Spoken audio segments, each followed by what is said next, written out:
दास जी का खुला हाथ था, वो भंडारे करता था दोनों हाथों में खूब। 10 रुपये लगाने होते तो 20 लाया करता धर्म में। आमनी ये कहा करती जी धर्म दान हिसाब का उसे, और इतना दान ना करा करो, बालक भी पढ़ने हैं। वह टोका टाकी करती थी। तो उसके मन में न्यू आ गया कि इसके किसी ने पैसे निकाल लिए, और इसलिए रो है सेठ जी कि अब ये पैसे मांगेगा, वापस जाना चाहोगा तो मैं टांग अड़ाऊंगी, और धर्म के काम में ना नौकर हो यू कहा करे, वो फिर फल नहीं देता।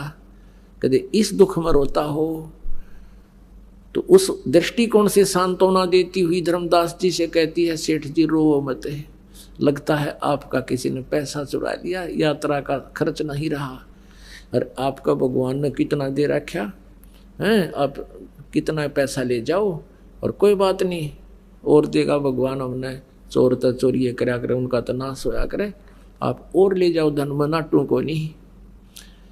अब धर्मदास जी बोलना चाहो पर बोला नहीं जाए, इतना बुरी तरह रो रहे थे क्योंकि पुण्यात्माओं जिसको परमात्मा चाहिए और परमात्मा आकर चले गए और 2 बार बकवाद कर दी, अब उसको आशा नहीं रही कि भगवान फिर आ जाएंगे। मैं दोस्त इतना हूँ। और 2-3 दिन की वार्ता में ये क्लियर हो गया कि मनुष्य जीवन केवल परमात्मा प्राप्ति के लिए ही है, और पिछले संस्कार भी जोड़ देते हैं। अब धर्मदास ने हिम्मत सी करके रोते रोते कहा कि आमनी, यदि मेरा ये भौतिक धन नष्ट हो जाता, कोई नहीं, मैं तेरे से हाथ पैर जोड़ के और ले जाता। आज मेरा वो धन चुराया गया जो कभी नहीं मिलेगा, और वो मिले नहीं, मैं जी नहीं सकता। तब उसने आमनी ने पूछा ऐसा कौन सा धन गुम हो गया? धर्मदास जी ने फिर रोते रोते सारी कथा सुनाती। भगवान थे, मैंने ऐसे ऐसे अपने उस गलत ज्ञान के आधार से परमात्मा के साथ चीटिंग कर दी, सारा ज्ञान सही आत्मा मानने पर मन नहीं मान्या, और इसलिए रो हूं कि ईब भगवान मिले को नहीं, और वो मिले नहीं, यो ज्ञान एक आने का नहीं जो हमें प्राप्त था, या भक्ति ठीक नहीं, और वो भक्ति मुझे मिली नहीं, मैं कैसे जीऊंगा। अब आमनी देवी बुद्धिमान थी, कहने लगी तू बिजनेसमैन होकर लालाजी होकर सौदा चूक गया। रामकृष्ण हरते कौन सी हमारी रिश्तेदारी थी, उनका भी तो ज्ञान सुना था, ज्ञान सुन के उन पर हम आसक्त थे, अरिसा बढ़िया ज्ञान भगवान सुनागे, आप चुके क्यों करें। तब धर्मदास जी कहता है कि जिंदगी में पहली बार घाटे का सौदा हुआ मैंने, आज तक मैं सौदा नहीं चूका था, इसलिए रो रहा हूं कि मैं चूक गया, और ये सौदा ये घाटा पूर्ति मेरी हो को ना, मैं जी नहीं सकता। आमनी भी रोने लगी कि भगत का बुरा हाल हो गया। ऐसे 6 महीने बीत गए। धर्मदास जी जरा सा आहार खावे मुश्किल से, और यूं देखे जैसे बेलनी श्री राम के दर्शनार्थ टकटकी लगाए बैठी रहा करती थी। सब काम काज छोड़ दिया, बैठ जाता अपने मकान के बाहर, सबके चबूतरे हुआ करते, वहाँ बैठा करते छाया में, वहाँ बैठ जाता और यूं देखता, कोई भी साधु संत दिखाई देता, नंगे पैरों जाता दौड़ा दौड़ा, और यूं देखता ना वो तो नहीं है। फिर कोई पता चला कि वहाँ कोई जंगल में संत आए हुए हैं, बड़े अच्छे पहुँचे हुए हैं। धर्मदास जी वहाँ गया, वहाँ राम रमी करी, नमस्कार करी, बैठ गया। अब ये तो उनको मालूम था कि रूप बदल कर भी आते हैं भगवान। उनसे चर्चा करता, हाँ जी ब्रह्मा विष्णु महेश के माता पिता कौन है, वो ये चेक करने के लिए कि जब भगवान होगा तो वही बात बोलेगा, नकली होगा तो फिर उसकी बोली से पता लग जाएगा। अब वो सामने वाला कहने लगा ये तो अजर अमर है, सर्वेश्वर है, महेश्वर है। जान गया धर्मदास है ये तो कौन ठीक है, उठ का गया। अब ये वो भगवान को ना ये तो एंड बैंड बोल रहे हैं। अब इस प्रकार उसने 6 महीने बिता दिए। अब 6 महीने जब बीत गए, उसकी परमात्मा ने प्रेरणा की उसकी पत्नी में। आमनी ने कहा भगत जी आपकी तो बुरा हाल हो गया, और आप मर गए तो मैं भी मरूंगी, आप इस तरह रहे हो, अब ज़्यादा समय नहीं आपका। अब ये तो बताओ कि भी भगवान ने कुछ और भी तो कहा होगा, अभी किस तरह मिलेंगे, कोई बातों में कोई बात चली हो। तो याद आया धर्मदास को कि भगवान नु कहते हैं जा जन की महिमा सुनो ताम गवन करन थे, वो तो नगर अमाने हैं जा मेरे प्यारे संत।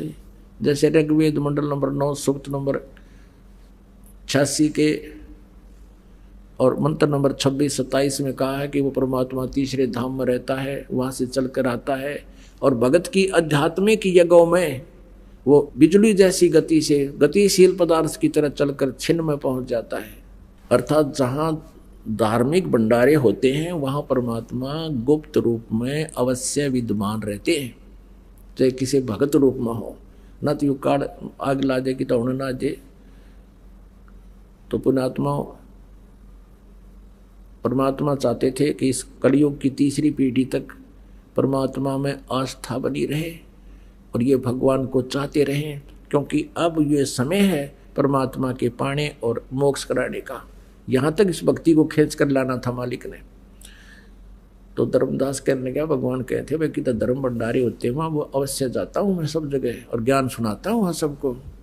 उसकी पत्नी कहने लगी, आपका ओला बोला धन पड़ा, निरा धन, आपका कितने पैसे हैं, आप भंडारा करते हो सकता भगवान आ जाओ। उसने कहा 1 दिन का, धर्मदास ने 3 दिन का रख दिया और सब जगह साधु संतों के पास संदेशा भिजवा दिया। अब भंडारा शुरू हो गया। पहले दिन सब भोजन खा कर चले गए साधु संत भगत, पर धर्मदास देख रहा है कि मालिक तो नहीं आए। दूसरे दिन भी चला, वो भी सब खा कर चले गए, भगवान नहीं आया। तीसरे दिन भी देखा परमात्मा नहीं है। आफ्टरनून होगी, भंडारा चल रहा है, कुछ भगत शेष रहते हैं संत भोजन खाना। तब धर्मदास ने अंतःकरण से सोच लिया परमात्मा आए नहीं। हे भगवान, अगर आज आपने दर्शन नहीं दिए, आगे आपके दास का जीवन नहीं, आत्महत्या करूंगा। अब मैं जी नहीं सकता दाता, ज्यों की सांस में वो भक्ति में कर नहीं सकता जो पहले कराया करता, एक आने की नहीं और मिली नहीं, वो मिली नहीं जो यथार्थ है। अंत आत्मा से रोया, कति मन में ठान ली कि एक बार मैं विदा कर दूं और मैं आत्महत्या करूंगा। वो तो अंतर्यामी है, इतनी देर थोड़ी लगाते हैं। कहते हैं वही जंदे का बदन शरीरम, बैठे कदम वृक्ष के तीरम। ओए होए, थोड़ी सी देर में क्या देखा, 100 फुट की दूरी पर एक कदम का पेड़ था, उसके नीचे वही जिंदा महात्मा के रूप में परमात्मा विराजमान है। धर्मदास की ऐसी दृष्टि गई और नंगे पैरा भाग लिया। अन्नु देखा कहा वही है, चरणा में पड़ गए, नु सीने का लगा दिया। अन्नु कहे भगवान इनका छोड़ कर ना जाइयो, बुरी तरह चपट गए परमात्मा के। भगवान बोले धर्मदास इन फारिग कर दे सारे ने, इन नकलिया न जानते ना, बीच में मैं कथा शुरू करूंगा ये इतने पे चला देंगे, ऐसा नहीं झूठ बोले। इनको सबको विदा कर, फिर मैं बताऊंगा यथार्थ कथा। उनको सबको विदा किया, परमात्मा को लेकर घर में गए। अपनी पत्नी से कहता है आमनी आजा, मेरा आज धन पा गया, वो खुआ हुआ धन मुझे मिल गया। एक पैर धर्मदास जी ने, एक आमनी जी ने पकड़ दिए भगवान के, दोनों बैठकर रोने लगे। आमनी जी कहने लगी भगवान आपका बच्चा तो बहुत भी नर्म हृदय का, नर्म आत्मा का व्यक्ति है और आपने इसको 6 महीने तक दुखी कराया, ये तो मैं इसको सांत्वना देती रही ना तो यूँ मर जाता। भगवान आपने ऐसा नहीं करना चाहिए था। परमात्मा बोले आमनी देवी बेटी, ये अज्ञान आधार से घना निकम्मा हो गया था। जैसे लोहे को गर्म करके फुल गर्म कर लिया जाए, फिर उस पर चोट मारे तो वो ठीक जो यंत्र बनाना चाहता है, जो औजार बनाना चाहता है, इंस्ट्रूमेंट, वो बन जाता है। और लोहा जब तक गर्म ना हो उस पर बेसिक चोट मारो असर ना होता। तो बेटी यू 6 महीना में इसका लोहा गर्म हो गया। अब मैंने इसको ताव दिया है, अब इसको ताव दिया है, अब मैं जो कहूँगा सारी मानेगा ना। तो वकील हो रहा था काल का, बेटी मैं इसके साथ था, मरण थोड़ा दूंगा मैं इसको। कहते हैं गुरु कुमार शिष कुंभ है ये, गड़गड़ काटे खूट, अंदर हाथ सहारा दे के ऊपर मारे चोट। जैसे कच्चा घड़ा कुम्हार का होता है, कहते परमात्मा ऐसे कुम्हार की तरह है और तुम कच्चे मिट्टी के घड़े हो। पहले नीचे एक हाथ दे देता है कुम्हार, एक कपड़ा सा बांध के और नीचे हाथ देकर ऊपर नु कर पट पट पट, और जब नीचा हाथ ना और नु कर दे तार पार हो जा पट पट। तो परमात्मा कहते हैं अगर मैं पहले तुम्हारे हाथ हटा लेता हूँ नीचे और फिर तुम्हें थोड़ा बहुत कष्ट पीड़ा इसलिए देता हूँ कि तुम्हारा यू बाकापन ठीक हो जा, तुम्हारे अंदर से दोष दूर हो जाए। जैसे कुम्हार उस घड़े को सही सुचारू ना बनावे और उसमें जरा सा भी टेढ़ापन हो जाए, एक अन्य का ना बिकता वो। तो परमात्मा कहते हैं इसलिए आपको थोड़ा बहुत कष्ट भी इस मार्ग में रहे तो गॉड गिवन समझना। परमात्मा कहते हैं, आपको बताते हैं कि सुख का माथर माथे पत्थर पड़ो, ना मर दे तो जा, बलिहारी उस दुख के जो पल पल नाम रटावे। परमात्मा कहते हैं कि हे भगवान, ये डिमांड किया करो मालिक से, हे प्रभु ऐसा सुख भी ना देना जिससे तेरी भूल पड़ जावे। आग लगो इसे सुख का जिसे भगवान का नाम भूल पड़ जावे। हे परमात्मा, बलिहारी उस दुख के जो पल पल नाम रटावे। ऐसा कष्ट बेशक देते रहना भगवान, तेरी याद बनी रहे। फिर धर्मदास जी को और आमनी जी को परमात्मा ने पुनः सृष्टि रचना सुनाई, दोनों ने उपदेश लिया। अब धर्मदास जी कहने लगे, ये भगवान है एक बात बताऊं? हाँ बता भाई। तो अब क्या कर ले इस मन का? ने बोला भगवान है आपका सतलोक कहाँ है? वो हमने कभी सुना नहीं, देखा नहीं, और मालिक भी चाहते थे गवाह बनाना। कहने लगे भाई ठीक है, तू भक्ति करे और कोई ना, मैं फिर आऊँगा कभी और फिर तुझे बताऊँगा। एक दिन परमात्मा वहाँ प्रकट हुए, धर्मदास को दिख रहे और कहा धर्मदास आज तुझे अपना मेरा लोक दिखा के लाऊं, सतलोक कहाँ है। वो ले गए, उधर से वो मूर्छित हो गया। अब 3 दिन तक धर्मदास मूर्छित पड़ा रहा। आमनी देवी ने देखा मेरा पति मर गया, हाहाकार मचा दी, रिश्तेदार आ गए, लेकिन वो मरा को ना नाड़ी देखे, नाड़ी चल रहा है, बेहोश पड़ा। उधर से परमात्मा ने सारे लोग दिखाए, ब्रह्मा विष्णु महेश का लोग दिखाया, फिर सतलोक दिखाया। वहाँ देखा परमात्मा को, ये तो खुद मालिक नीचे गए हुए। और वहाँ जाकर के देखा कि वो तो गंध है नीचे, जहाँ हम रह रहे थे वो तो बिल्कुल गंदा लोक है, वहाँ तो जाना नहीं चाहिए इसे गंदे लोक में। वहाँ जाकर देखा उन आत्माओं से मिले जो जहाँ से हम बिछड़ कर आए थे। तब धर्मदास की सारी भ्रमणा भटकना जो शंका थी खत्म होगी। तब नो बोला हे भगवान मुझे वापस ना भेजो दाता वहाँ पर, अब यहीं रख लो मेरे भगवान, मुझे नहीं चाहिए वहाँ का कुछ भी। तो परमात्मा बोले भाई ऐसे नहीं रख सकते बेटा, आप जाओ, मैं तेरे साथ रहूँगा। और वहीं मैं काशी में एक दानक रूप में रहता हूँ, जुलाहे रूप में, और नीरू नीमा का मुँह बोला पुत्र हूँ, और वहाँ जुलाहे का काम करता हूँ। बेटा वहाँ आ जाना, तुझे मैं आगे सारनाम और सतनाम दूंगा और भक्ति करके आप वापस आ सकते हो। आप यहाँ से भक्ति युक्त गए थे, वो धन तुमने वहाँ उस काल के स्वर्ग में महास्वर्ग में नष्ट कर दिया, वो धन भक्ति का। अब वो भक्ति की कमाई से फिर चार्ज हो जाओ तुम, वो नाम ऐसा दूंगा एक ही श्वास के सिमरण में तुम्हारी ढेर सारी कमाई हो जाएगी।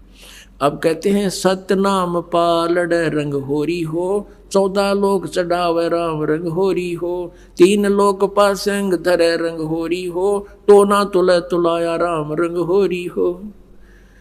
एक सतनाम का सिमरण श्वास उश्वास का इतना कीमती है कि 3 लोक, ये स्वर्ग लोक, पाताल लोक और पृथ्वी लोक, तो कहते हैं ये पासंग धर दे किसका, ये तो आवश्यकता ही नहीं है इनकी, इतनी तो कोई वैल्यू नहीं। और 14 लोक चढ़ावे, विष्णु का लोक, शिव का लोक, धर्मराज का लोक, शंकर जी का लोक, ब्रह्म लोक, और ये सभी 14 लोक कहते एक तरफ रख दे। एक तरफ तो एक श्वास के सतनाम के सिमरण की कमाई, और एक तरफ ये सारा ब्रह्मांड, कहते तो भी वो पलड़ा भारी रहेगा एक सतनाम के सिमरण का। परमात्मा कहते कहता हूँ कई जात हूँ, कहूँ बजा कर ढोल, श्वास जो खाली जाता है, ये 3 लोक का मोल। तो पुणात्माओं आप देखो, आपने कितना धन इकट्ठा करना, हम कितने भक्ति धनी थे। मेरे हंसा भाई हंस रूप था जब तू आया, मेरे हंसा भाई हंस रूप था जब तू आया, अपना स्वरूप भूल में भूला तू ताते जीव कहाया। मेरे हंसा भाई जब तू सतलोक से आया तो भक्ति से परिपूर्ण था, अब तू कंगाल हो लिया, अब उतना ही साहूकार बन ताकि तू वहां सथा स्थान पा सके। गीता जी अध्याय नंबर 8 के श्लोक नंबर 5 और 7 में गीता ज्ञानदाता कहता मेरी भक्ति करेगा तो मुझे प्राप्त होगा, और उस परमात्मा परम अक्षर ब्रह्म की भक्ति करेगा तो तत्वदर्शी संत से उस 3 नाम का मंत्र लेकर साधना कर, उस भक्ति के शक्ति के बल से, यानी उस भक्ति की कमाई से तू उस परमात्मा के पास जागा। तब धर्मदास कहता है मत भेजो महाराज यम की नगरी है मोहे, राख लियो महाराज हमसे बिगड़ी है मोहे, राख लियो महाराज हमसे बिगड़ी है। वहां जाकर पता लग गया हमने क्या जुल्म किया था, हम कैसे वहां नरक में गिरे, कैसे काल के जाल में फंसे हैं। हमने अपने भगवान को भूला और उसको चाहा। नो कहे मुझे रख लो भगवान, हमसे बिगड़ी है, हमसे भारी गलती बनी है, और वो तो काल की नगरी है, भगवान मुझे मत भेजो महाराज, काल की नगरी है। वहां से नीचे आते काल जाका पहनू देख, क्योंकि वहां जाकर आंखें खुल जाती हैं, दिव्य दृष्टि हो जाती है। फिर भी परमात्मा बोले बेटा तू चाह, मैं तेरे साथ रहूंगा, फिर तू आना काशी में, वहां तुझे मैं मिलूंगा।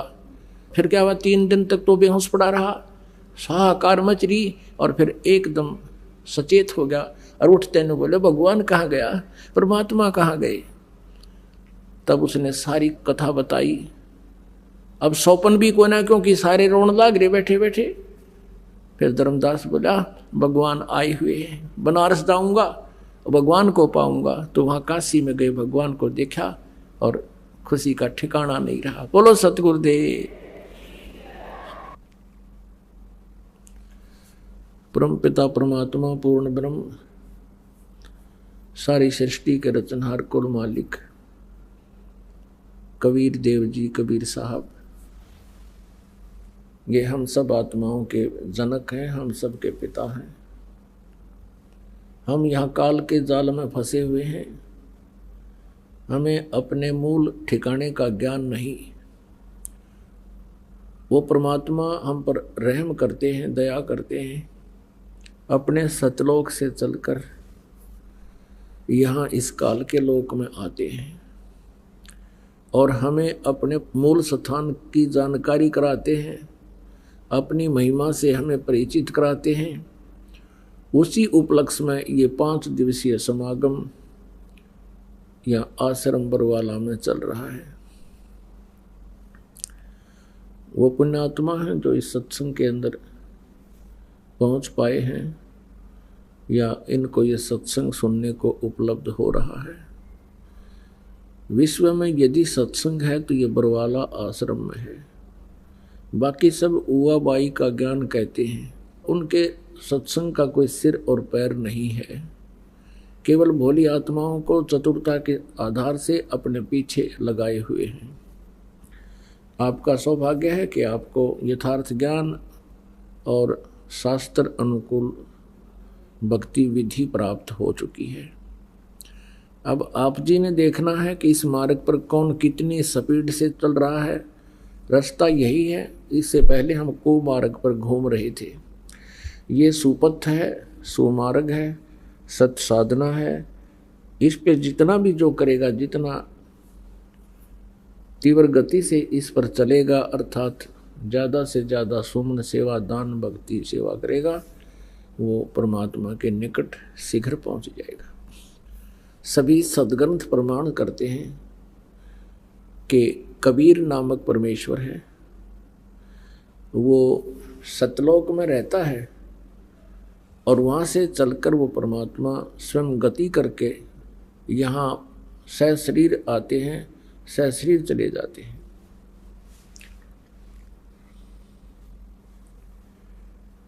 पुण्यात्मा, पवित्र चारों वेद और परमेश्वर के द्वारा दिया गया वो सूक्ष्म वेद, पवित्र श्रीमद् भगवत गीता, ये स्पष्ट करते हैं कि वो परमेश्वर पूर्ण ब्रह्म जो है उसी की पूजा करनी चाहिए, उसी से मोक्ष होगा। वही हम सबका स्वामी है, वही पाप नाशक है, वही इष्ट रूप में पूज्य है। पुण्यात्माओं, आज चौथा दिन हो चुका है इस सत्संग समागम को और अभी तक हम परमात्मा की महिमा को आंशिक भी नहीं आपको सुना पाए हैं। परमात्मा की लीलाएं, परमेश्वर की लीलाएं जो हैं वो आज आपको सुनाएंगे। वैसे तो ये भी लीलाएं थी, लेकिन कलयुग के अंदर परमात्मा ने और अन्य कौन कौन सी लीलाएं की जो भगवान किया करता है। पुण्यात्माओं, हमने श्री राम, श्री कृष्ण जी, श्री विष्णु जी, श्री राम कहो, श्री विष्णु जी कहो, चाहे श्री कृष्ण जी कहो, और भगवान शंकर जी और अन्य देवी देवताओं को जो हम मानते थे, वो किस आधार से हमने माना? लोक वेद के आधार से और कुछ उनकी लीलाओं के आधार से। जैसे परमात्मा की तुलना सदग्रंथों से की जाती है, सदग्रंथों से ही उसकी जानकारी होती है, और तुलनात्मक तरीके से जब इन भगवानों को हम इनकी तुलना करेंगे आपस में, तो तब निर्णय होगा। जैसे हम सुनते थे कि भगवान श्री कृष्ण जी ने सुदामा जी के 2 मुट्ठी बुने हुए चावल खाकर एक सुंदर महल बना दिया और उसको धन दे दिया, उसका गुजारा उस जीवन का खूब हो गया। पुण्यात्माओं, ये देखने की बात है कि जैसे सुदामा जी ब्राह्मण थे और अति दारिद्र थे, निर्धन थे कतई, और भगवान श्री कृष्ण जी और सुदामा जी एक ही पाठशाला में पढ़ा करते। बड़े होकर के श्री कृष्ण जी तो द्वारका में राजा बन गए, सुदामा जी अपना गरीबी हालत में ही अपना गुजारा कर रहे थे। ऐसी स्थिति होने लगी कि कई बार तो बच्चे भूखे सो जाते थे। सुदामा की पत्नी बहुत बार कहती थी कि आप अपने बताते हो कि मेरे मित्र हैं भगवान श्री कृष्ण और वो द्वारका के राजा हैं, आप उनसे कुछ धन मांग लाओ। सुदामा जी कहा करते थे, ब्राह्मण का काम मांगना नहीं है। यही सदग्रंथ बताते हैं, जो मांगे सो बढ़ुआ कहिए, दर दर फिरे अज्ञानी, और जोगी जोग संपूर्ण जिसका, जो मांगना पीवे पानी।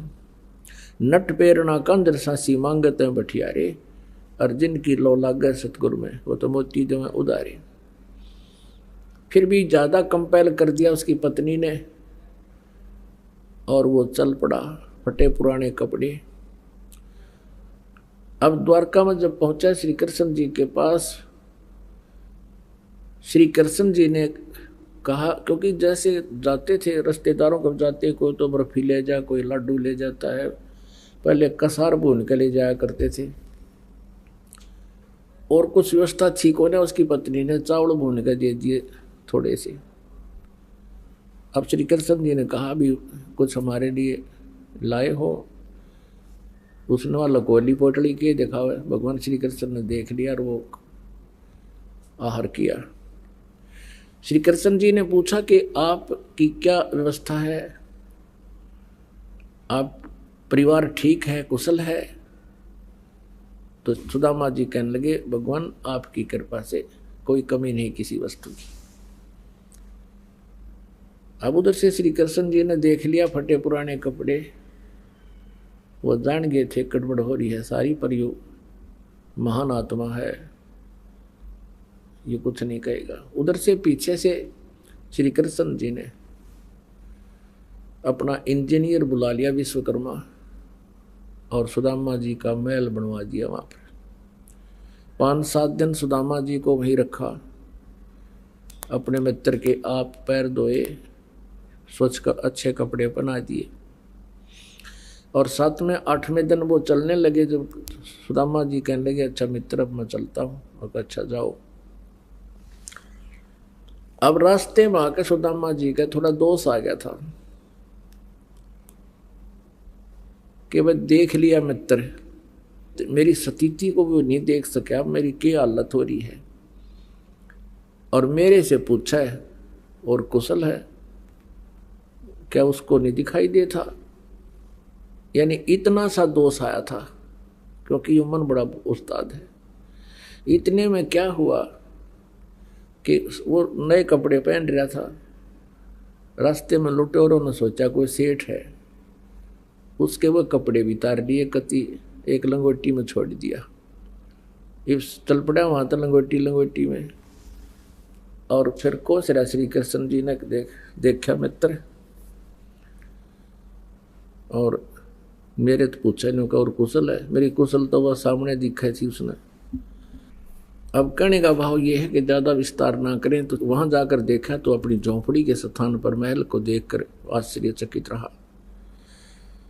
अब इसी आधार से हमने श्री कृष्ण जी को भगवान मान लिया।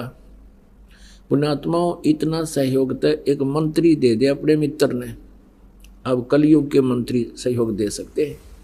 एक बढ़िया सेक्टर में प्लाट अलॉट कर दें और मकान बनवा दें, कोई बड़ी बात नहीं। इससे क्या मोक्ष हो गया, इससे क्या जन्म मृत्यु का पीछा छूट गया। अब इसी के तुलनात्मक बताते हैं कि एक बार एक तैमूरलंग नाम का एक मुसलमान लोहार था। 2 माँ बेटा थे। पिता की मृत्यु हो चुकी थी, गरीबी घनी थी।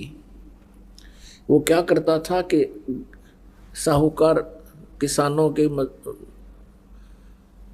भेड़ बकरियों को चराने के लिए ले जाता था जंगल में, और उससे वो साल भर में या 6 महीने में उसको अन्न दे देती थी। पहले ऐसा ही होता था। और फिर शाम के समय उनकी बकरियों को उनके घरों छोड़कर भेड़ बकरियों को वो फिर शाम के समय ओवर टाइम करा करता एक लोहार के ऐरण पे।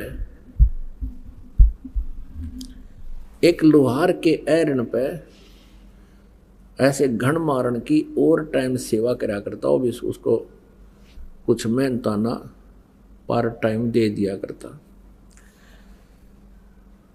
और उसकी माता जो थी बहुत साध्वी थी, धार्मिक थी।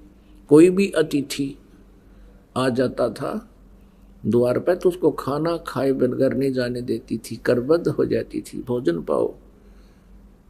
और बहुत ही अच्छी नेक बहन थी।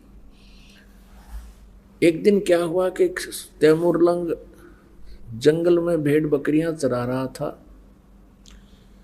उसने खाना खा लिया था, 1-2 रोटी जैसी करते ले गया था, वो खाना खा चुका था। उसी समय परमेश्वर एक जिंदा महात्मा का रूप बनाकर, एक साधु यानी मुसलमान फकीर होते हैं जिंदा, और तैमूरलंग के पास खड़ा हो गया। तैमूरलंग ने कहा, महाराज अभी अभी मैंने खाना खाया है, भोजन की सुनाओ। परमात्मा ने कहा, भाई भूख लग रही है।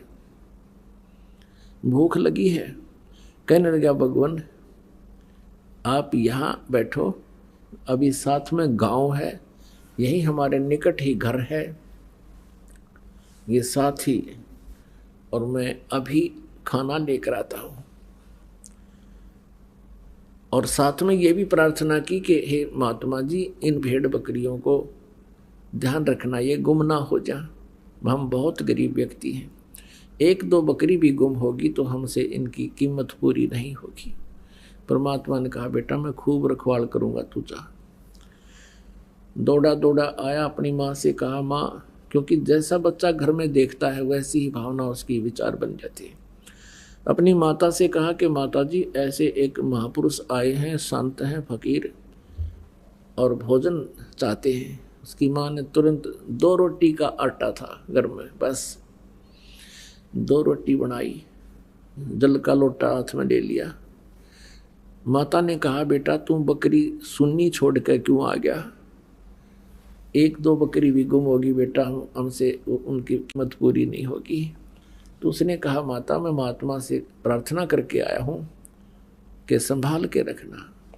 वो कह रहा था, बेटा मैं खूब रखवाल करूँगा। माता ने सोचा कि मैं चलती हूँ, महात्मा के दर्शन भी कराऊंगी, आते समय ये लोटा ले आऊंगी। अब वहाँ जब पहुँचे तो महाराज जी बैठे थे, परमात्मा विराजमान थे।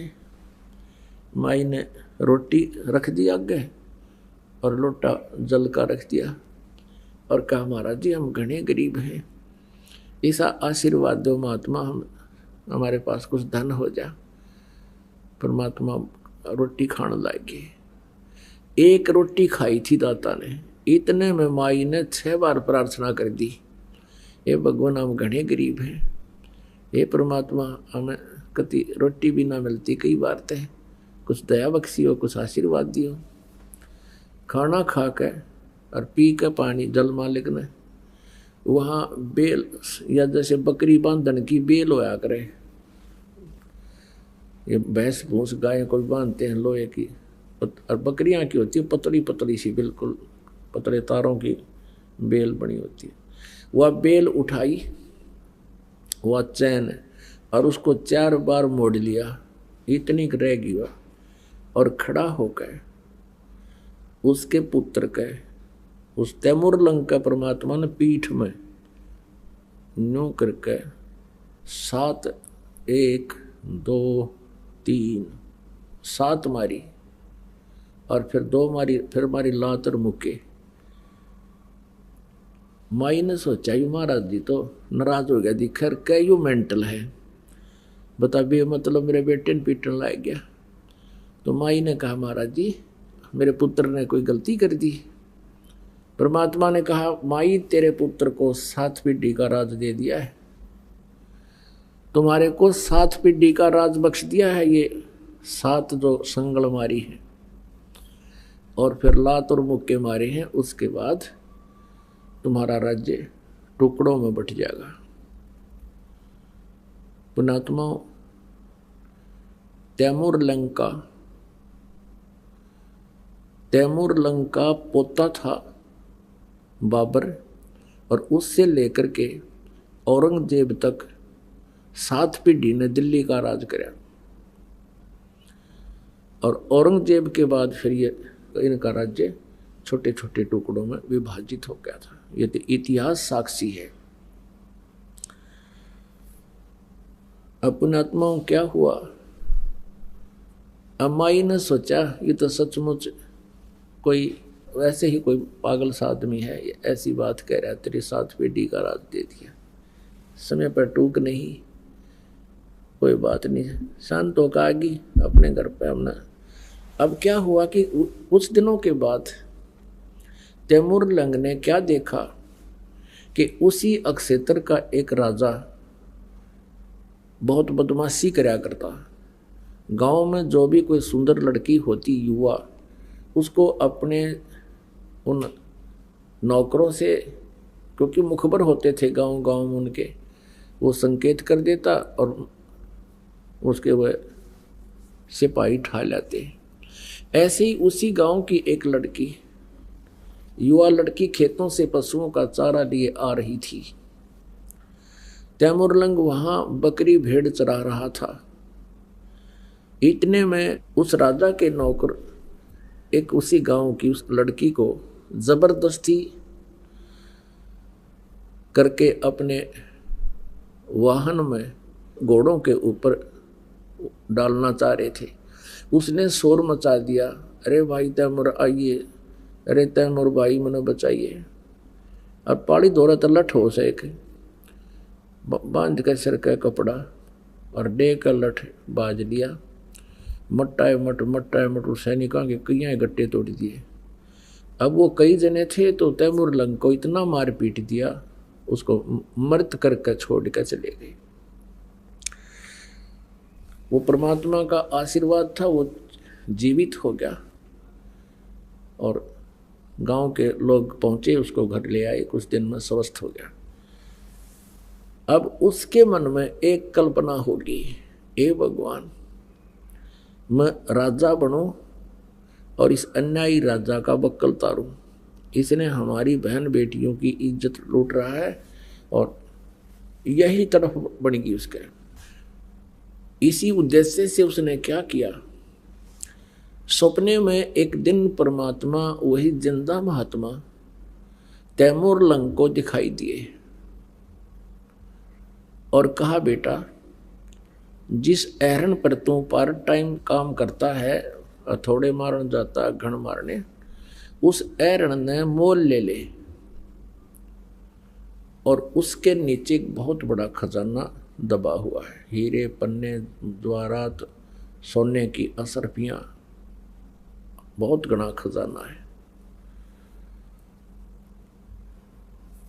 और परमात्मा ने कहा, तू बोला स्वप्न में बात की कि भगवान हम कैसे खरीदेंगे, पैसा तो है नहीं।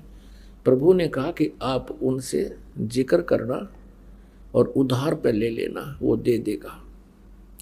कहते हैं परमात्मा जब दया बख्शता है दोनों तरफ से रिमोट से चलाता है।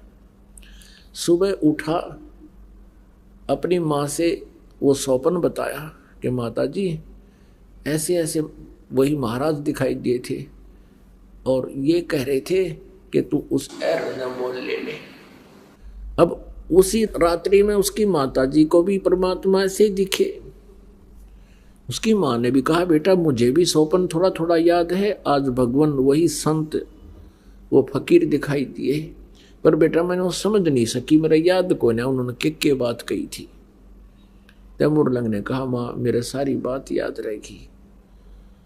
तो कहने लगी, बेटा हमने कौन देगा, वो एरन का स्थान था को 20, 30, 50 गज, तो हमें कैसे देगा, हमारे पास पैसा नहीं। तो तैमूरलंग ने कहा कि माता जी महात्मा जी कह रहे थे तू एक बार चर्चा शुरू करना। माता जी कहने लगी, बेटा देख ले चर्चा करके उधार पे। उधर से परमात्मा ने उस एरन वाले लोहार के मन में एक विशेष प्रेरणा कर दी कि ये स्थान थोड़ा है और बाहर उसका प्लाट था थोड़ी सी दूरी पे, वो कुछ बड़ा था कि यहाँ अब भीड़ बढ़ने लगी, इसको कोई इस स्थान को मोल ले ले तो मैं उधार भी दे दूँ, चाहे 1 साल में दे दे हमारे पैसे।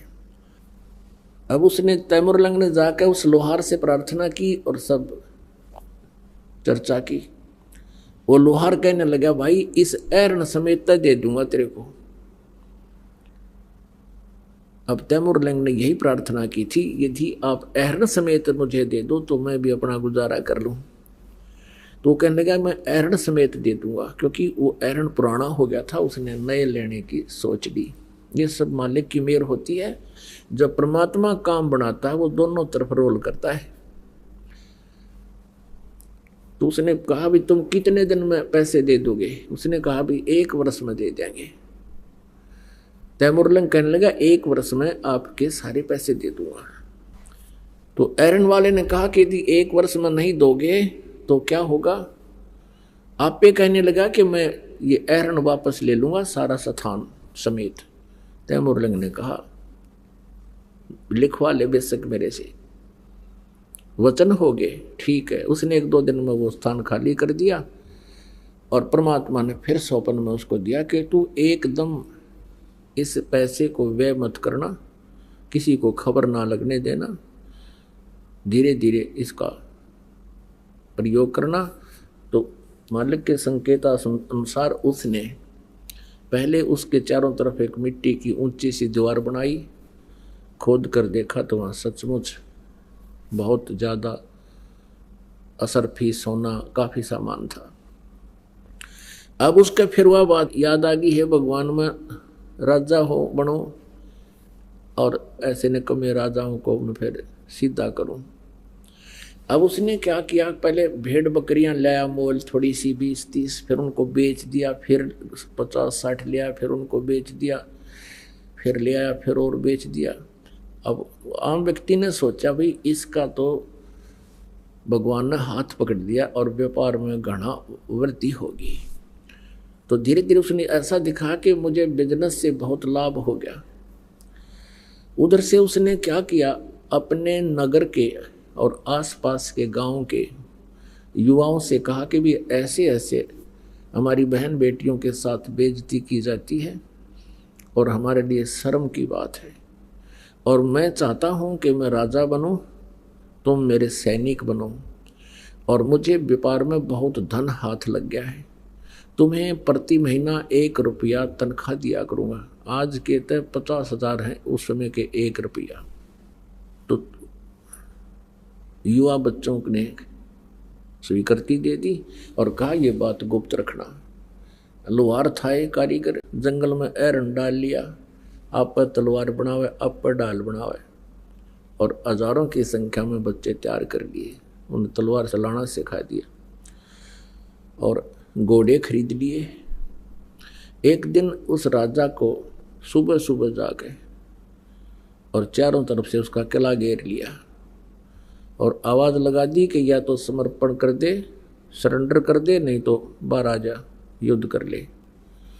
अब उस राजा ने चारों तरफ से शोर देखा, हाहाकार मचा हुआ देखा, अल्लाह हो रहा। अपने मंत्रियों से कहा, मंत्रियों देखो ये क्या हो गया। मंत्रियों ने बताया कि राजा ना जाने कितनी सेना है, कोई अंत नहीं। परमात्मा ने इतनी सेना दिखा दी, 1000 आदमियों के, और इसे दिखा दी दोनों 20,000 आ रहे हैं चारों तरफ। अब लीला मालिक की कौन समझे। और मंत्रियों ने कहा कि राजन सरेंडर करने में ही हित है। तो उसने अपने झंडे झुका दिए जैसे उनके सैंपल थे और हाथ ऊपर न करके सारे बाहर आ गए। उनको अरेस्ट कर लिया, उनकी सेना को काबू कर लिया, उनके हथियार काबू कर लिए, यानी उस पर कब्जा कर लिया। परमात्मा ने उस तैमूर लंग और उसकी माँ को फिर एक दिन बीच में आके कहा था, बेटा भक्ति करो तुम। तो उनको प्रथम मंत्र दिया था। उस दिन के बाद तो उसने भक्ति की, फिर वो बकवाद्या में बढ़ गया। भक्ति तो दी छोड़, बाकी राजपाट में उसका ज़्यादा रुचि होगी। तो तैमूर लंग ने फिर दूसरे राजा पर चढ़ाई की, यानी युद्ध कर दिया, उसको भी विजयी कर लिया। फिर और दूसरों को संदेश भेज दिया कि भी मेरे पास इतनी सेना है, या तो युद्ध करो या सरेंडर करो। उस नालायक ने यहाँ तक कि दिल्ली पर भी आके अपना कब्जा कर लिया और दिल्ली के शासन पर, दिल्ली के सिंहासन पर अपना एक नौकर छोड़ दिया, अपना एक दास गुलाम राजा छोड़ दिया और उसको कहा कि मुझे सालाना इतना टैक्स तू देगा। उस कुछ दिनों के बाद फिर उसका पोता बाबर यहाँ का दिल्ली का बादशाह बना। उसके बाद औरंगजेब तक 7 पीढ़ी ने राज किया। फिर क्या हुआ कि ये राज्य पाकर भूल गया भगवान परमात्मा, उसको फिर शिकार में मिले और शिकार में उसके साथ ऐसी घटना की कि उसका घोड़ा बहुत दूर चला गया, प्यासा मर गया, कहीं पानी नहीं, जान निकलने को होगी। परमात्मा नजर आए, साधु संत दिखाई दिए, वहां पहुंचा के शायद यहाँ कोई जल मिले। तब परमात्मा उसी रूप में आगे, जिस रूप में उसको उस दिन मिले थे जिस दिन उसके पास शाम की रोटी नहीं थी। जब परमात्मा को देखकर चरणों में गिर गया वो तैमूर लंग, हे भगवान आपने मौज कर दी, आपका आशीर्वाद फल गया, आपका बेटा राजा बन गया। परमात्मा बोले दूर हो जा कमबख्त, दूर हो जा यहाँ से। अरे दुष्ट आत्मा, मैंने क्या यही इसीलिए तेरे को राज्य दिया था? तूने कितने पाप कमा लिए और कहाँ ले जाएगा इस धन को? परमात्मा के चरणों में गिर गया, कहने लगा भगवान मैंने माफ कर दो, गलती बन गई। अपने पोते को देकर शासन, उसी दिन से पुनः फिर भक्ति करने लगा। और धीरे धीरे पुण्यात्माओं, एक बार यो भक्ति का बीज प्राणी में गिर जाता है, चल शुरू हो जाता है, फिर परमेश्वर उसको पार करके छोड़ता है, चाहे किसी युग में कितने दिन लागो। आप ऐसी ही आत्माओं में से हो, कभी ना कभी किसी ना किसी युग में आप परमात्मा की सेवा कर चुके हो किसी ना किसी तरीके से। और परमेश्वर का स्वभाव है कि जो बच्चा गऊ की नजर में, यो साईं को संत, भक्तों के पीछे फिर ये भक्त वत्सल भगवंत। जो जन मेरी शरण है, ताका हूँ मैं दास, गेल गेल लाग्या फिरूं हूँ जब तक धरती आकाश। तो पुणात्मा, हमने यहाँ तुलना करनी है कि हमने अभी तक श्री कृष्ण और सुदामा के सांग भी देखे, इनके रागनी गानिये भी देखे सुने, इनके नाटक भी देख कर हम पक गए कि कृष्ण तो ऊपर कोई भगवान कोई ना, उसने सुदामा का एक ढूंढ बना दिया मैल और थोड़ा सा दम दे दिया। और ये परमेश्वर ने 7 पीढ़ी का राज दे दिया एक रोटी खा के। रोटी तमर लंकू दीनी ताते सात बाद साइलिनी। एक रोटी खा के 7 पीढ़ी का राज दे दिया। तो पुण्यात्मा, हमने परमात्मा का ज्ञान ही नहीं था, परमात्मा के विषय में हमें जानकारी ही नहीं थी। हम जो भगवान नहीं थे इनको भगवान मानते थे। किनको? ब्रह्मा जी और विष्णु जी और शिव जी को। ये प्रभु नहीं है, ये कंप्लीट गॉड नहीं है, लेकिन हम लोक वेद के आधार से इन्हें परमात्मा मानते रहे, इनकी पूजा करके अपना जीवन नष्ट करते रहे। पुण्यात्मा, वही समस्या फिर आती है कि पवित्र हिंदू समाज की पुण्यात्माएं ब्रह्मा विष्णु महेश को महेश्वर मानते हैं, सर्वेश्वर मानते हैं, सबके मालिक मानते हैं, अजर व अमर मानते हैं, इनके माता पिता नहीं, ये भी मानते हैं। अब यहाँ थोड़ा सा और आपको कंसेप्ट क्लियर करेंगे, क्योंकि सुबह भी करा था, अब भी करना पड़ेगा, क्योंकि ऐसा टॉपिक हो जाता है। और दास का उद्देश्य है कि इस ज्ञान को प्रत्येक के अंतःकरण में प्रवेश कर दूं, चाहे किसी भी तरीके से बने। तो ये कह देना कि ब्रह्मा विष्णु ये भगवान नहीं हैं और हम इनकी पूजा करते थे, यदि इतना ही कह के छोड़ दिया और कोई पुण्यात्मा इस प्रकरण को कहीं सीडी या कहीं टीवी चैनल पर सुन रहा हो तो वो वहीं पर टीवी बंद कर देगा। लेकिन अब ये प्रमाण दास दिखाएगा तो टीवी बंद नहीं करेगा, 1-2 को और भी बुला लेगा कि आ जाओ सत्संग आज सुनने को मिला मुझे। आपको सुबह भी दिखाया था, अब फिर दिखाते हैं कि ये ब्रह्मा और विष्णु को ये ज्योति निरंजन काल ब्रह्म ये कहता है कि तुम अपने आप को भगवान कहते हो, तुम भगवान नहीं हो, तुम ईश नहीं हो, तुम मालिक नहीं हो। ओए होए, ये दास नहीं कह रहा, अपनी पवित्र शिवपुराण कह रही है, जिनको हम भगवान की महिमा युक्त शास्त्र मानते रहे हैं और मान भी रहे हैं। एक बार क्या होता है कि ब्रह्मा और विष्णु जी में इस बात पर झगड़ा हो गया।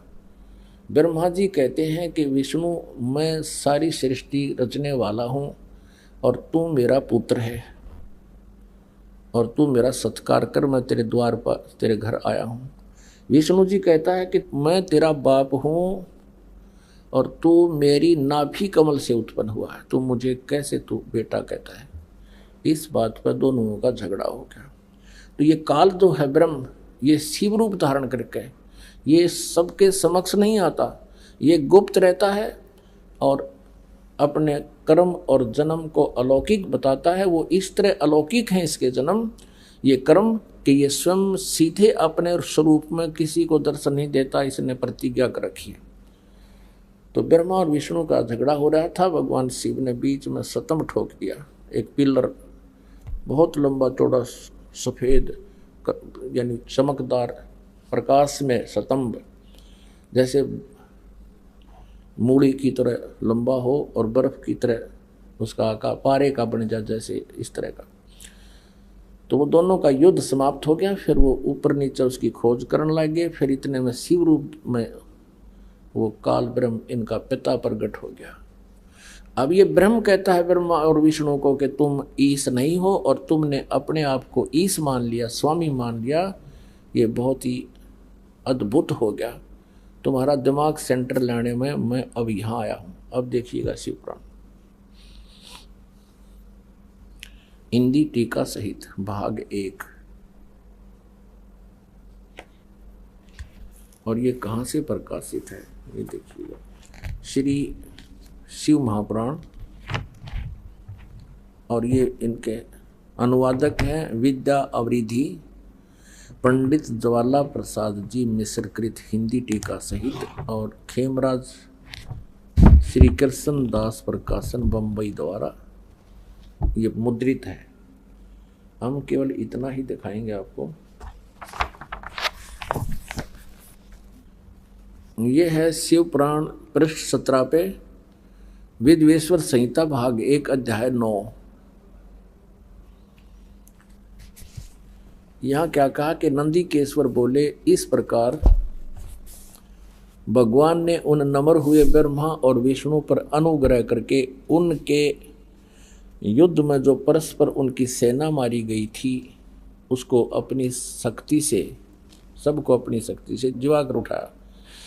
और फिर क्या कहता है, उन दोनों की अज्ञानता और वैर को दूर करने के अर्थ दोनों से कहा, मेरे सकल और निष्कल भेद से दो स्वरूप हैं परंतु और ईश्वर नहीं है। इस कारण उनके दो रूप नहीं हो सकते।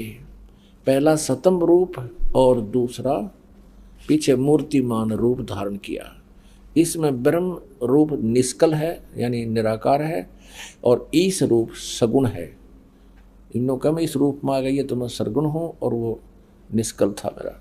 मेरे ये दोनों रूप सिद्ध हैं, दूसरे किसी के नहीं हो सकते। इस कारण तुम दोनों को अथवा दूसरों को ईश्वरता की प्राप्ति नहीं हो सकती। तुमने जो अज्ञान से अपने को ईश मान लिया, स्वामी मान लिया, भगवान मान लिया, ये बड़ा अद्भुत हुआ। इसके दूर करने को ही मैं रण स्थान में आया। अब आगे ये क्या कहता है, मैं ही ब्रह्म हूं, मैं ही परब्रह्म हूं, मेरा ही अकल रूप है। ब्रह्म होने से मैं ईश्वर हूं, अनुग्रह आदि ही मेरा कृत्य है। सर्वव्यापी होने से और जगत के वर्धक होने से मैं ब्रह्म हूं। हे ब्रह्म के सब समत्व और व्यापक होने से मैं आत्मा हूं। मैं इस सब का ईश हूँ, यह मेरा है, मेरे अतिरिक्त मेरे सिवाय किसी दूसरे का नहीं है। प्रथम तो ब्रह्म तत्व ज्ञान के निमित्त निष्कल ब्रह्म का प्रादुर्भाव हुआ।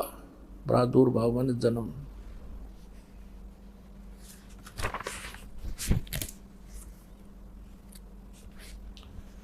अब ये एक 18 पृष्ठ आपको दिखाते हैं, यहां देखिएगा। हे पुत्रो, ये इनका पिता है काल। हे पुत्रो, यह कृत आपने तप से प्राप्त किया है। कौन कौन सा? जो कि सृष्टि और उत्पत्ति है। सृष्टि ब्रह्मा का और पालन विष्णु जी को।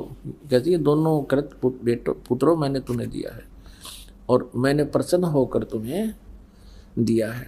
इसी प्रकार दूसरे दो कृत रुद्र और महेश को प्रदान किए। इसे सिद्ध हो गया कि ब्रह्मा और विष्णु, ब्रह्मा विष्णु रुद्र और महेश से अलग है। ये पुराण ज्ञानदाता ये काल है। स्पष्ट कहा कि मैं ब्रह्म हूं। अब परमेश्वर कहा करते थे धर्मदास जी को कि समुद्र पाट लंका गयो, सीता को भरता रे। अगस्त ऋषि ने ये सातों पी लिए, इनमें कौन करता रे। आप जी ने श्री रामचंद्र जी को इसलिए प्रभु मान लिया, इसकी महानता, इसकी गुणगान करते हो कि भगवान श्री राम ने समुद्र के ऊपर पुल बना के लंका पहुंच गए। और परमात्मा कहते हैं अगस्त ऋषि की भी आपने लीला सुनी होगी कि अगस्त ऋषि के पास एक सिद्धि थी। एक सिद्धि सब सागर पीवे, एक सिद्धि जो बहुयुग जीवे। तो एक सिद्धि प्राप्त की अगस्त ऋषि ने पूरे जीवन में डले डोके, और उसमें किसी बात पर एक दिन सातों समुद्रों को एक घूंट में पी लिया, सब खाली हो गए। फिर प्रार्थना करने पर देवता आ गए, ऋषि आ गए, सारे इकट्ठे हो गए और फिर कुरला कर दिया, सातों मर गए। अब परमात्मा कहते हैं तुम तो श्री रामचंद्र जी को इसी आधार से भगवान मान रहे हो कि उसने पुल बना दिया, समुद्र के ऊपर का रास्ता ले लिया, और अगस्त ऋषि ने ये सारे पी लिए, इनमें कौन सा भगवान। काटे बंधन विपत में, कठिन कियो संग्राम, चिन्नो रे नर प्राणिया, ये गरुड़ बड़ो के राम। आपकी कथाएं हैं कि एक बार श्री रामचंद्र जी तथा पूरी सेना लंका में जब युद्ध कर रहे थे तो एक नागफास एक शस्त्र छोड़ दिया। उसमें सिद्धियों से लड़ाई होती थी। एक वचन से इसी के पास वो नागफास एक मंत्र था, यंत्र था, उसने मंत्र बोल दिया, उससे इतने नाग उत्पन्न हो गए कि सभी सेनाओं को, प्रत्येक सैनिक को, यानी वहाँ उप लड़ने वाले विरोधी सेना को, श्री राम वाली सेना को सर्पों ने बस कर दिया। ऐसे खड़े से सबको लपेट लिया, उनको ऐसा जकड़ दिया नीचे से लेकर ऊपर तक, हाथ और पैर कती सबको जैसे ईंख बांध दिया करें, नो खड़े कर दिया। और श्री रामचंद्र जी भी बांध दिया, लक्ष्मण भी बांध दिया, हनुमान जैसे भी सारे नौकर जकड़ दिए, अंगद के से भी बांध के खड़े कर दिए। तब कहते हैं गरुड़ को याद किया गया। गरुड़ पक्षी आया और उसने उन नागों को काट दिया, खा लिया, यानी उनको काट दिया, मार दिया। वह तब सारी सेना इंक्लूडिंग श्री रामचंद्र जी वो बंधन रहित हुए।